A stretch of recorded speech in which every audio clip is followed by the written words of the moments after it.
Man, what's good, YouTube? Flash Speaks back for another video. I'm annoyed this morning, man.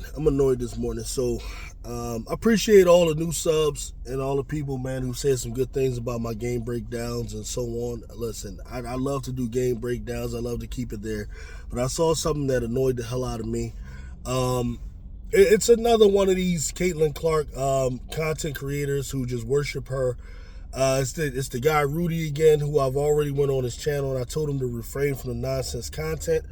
He's not taking my warning, so now we gotta address him in public.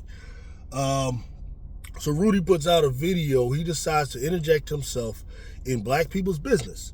All right, and what I'm talking about here is RG3, who decided to talk about Angel Reese and Caitlin Clark. RG3, instead of just calling it what it is, a hard foul that the officials rightly considered to be flagrant, and then moved on from it. He decided to try to play God, try to play mind reader, and try to assert that, Angel Reese, in her heart, because she, hates Caitlin Clark for whatever reason. I don't get this idea that she has a reason to be jealous of Caitlin Clark.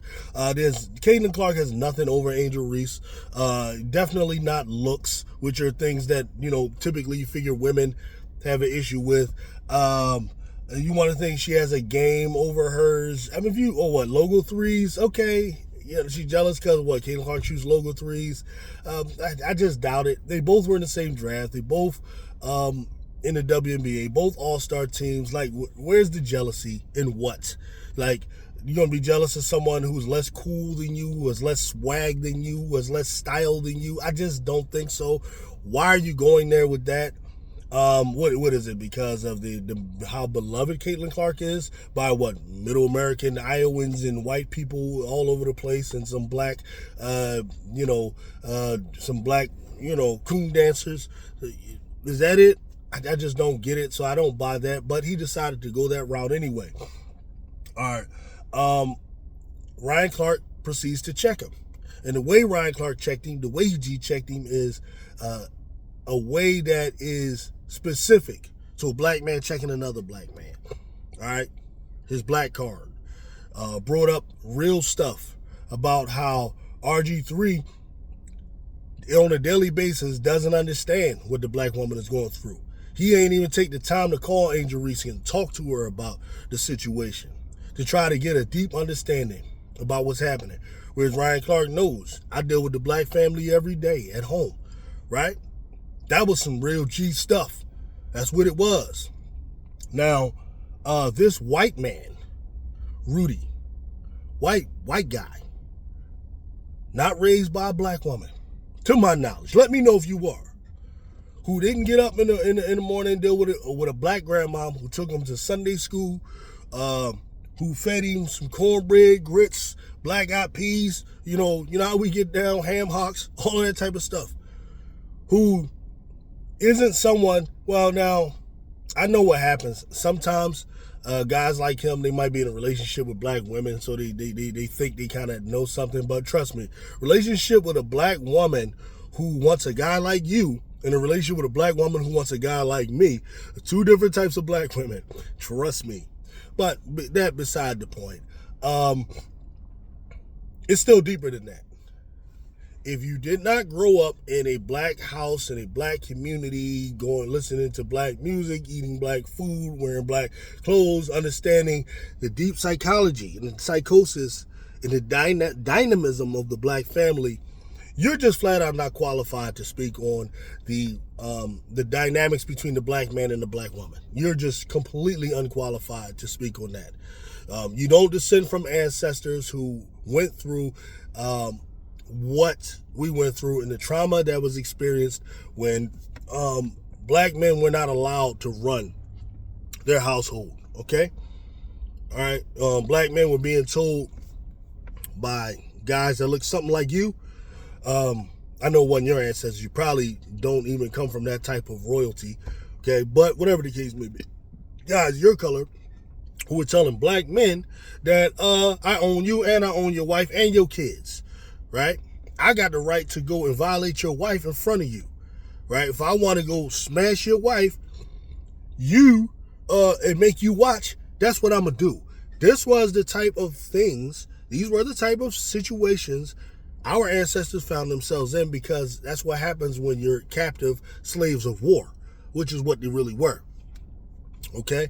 But dumbass, this is what happens. This leads to a mistrust and a breakdown of the nuclear family there. Okay? Wherein the woman now no longer naturally sees her husband as a source of security, doesn't see her husband as a source of like refuge from danger. Okay? So that creates a trauma in her mind, because God created that man to be that. Okay?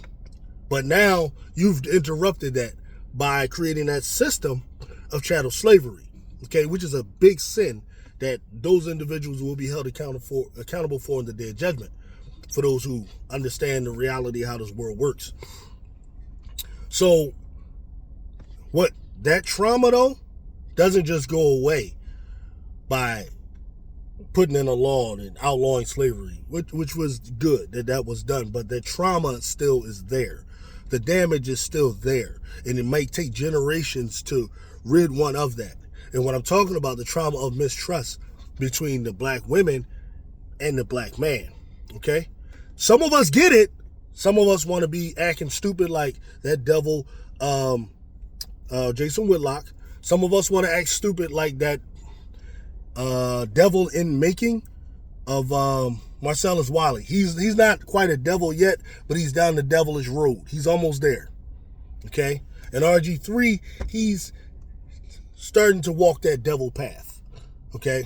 And that's the path of someone who wants to cause division in the black community, wants to cause confusion amongst us about what we need to be doing. But here's the point here. A white guy who doesn't understand the dynamics between the black and the relationship between the black man and the black woman has absolutely no place to decide who's a simp or what black man is simping for a black woman.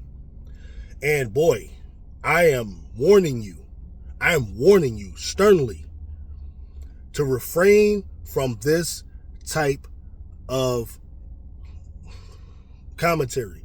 Is extremely insulting to black men like myself and black men throughout the internet. Insulting. For those who understand what's happening, is extremely insulting.